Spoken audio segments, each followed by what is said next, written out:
पाएंगे जब आप संगठनिक रूप से मजबूत रहेंगे, आप एकजुट रहेंगे।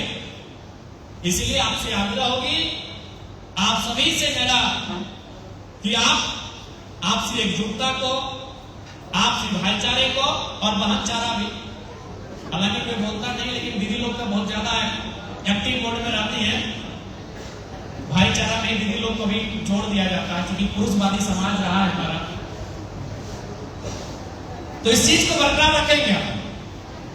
अभी देखिए सुनीता दी और उषा दी दोनों कुपन की है, लेकिन थोड़ा हमें लगता है बातचीत बहुत कम होता है और दोनों हमसे समान। देखिए राखी में दोनों हम लोग बुलाएंगे, हम दोनों हमको मिठाई खिलाएंगे, लेकिन आपस में एक दूसरे को एक लोटा पानी तक नहीं पूछ रहे हैं। हमको उदाहरण दे रहे हैं, उदाहरण दे रहे हैं।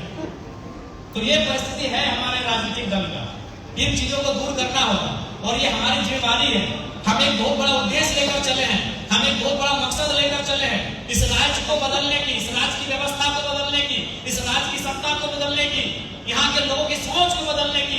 वो सपना सोच तभी साकार होगा जब हम लोग एक साथ एक दिशा में काम करें। नहीं तो कहावत कही जाती है ना कि जो चार भाई होते हैं उनका चारों का जो सोच होता है वो चार दिशा में होता है। बड़ा पूरा सोचता बस एक ही टाइम का सोच एक दिशा में होता है।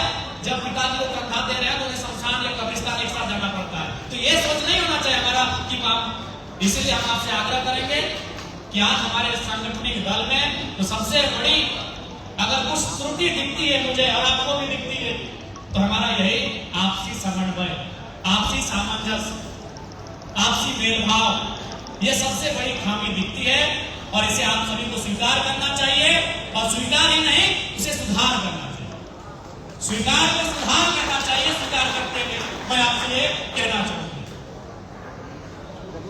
तो ज्यादा समय नहीं लेंगे क्योंकि आप लोग काफी दूर दराज से आए हैं और हमारे आज के इस कार्यक्रम का उद्देश्य केवल अपने पार्टी को झारखंड लोकतांत्रिक क्रांति मोर्चा का जो सांगठनिक ढांचा है और उसमें जो सबसे पहले आता है वो केंद्र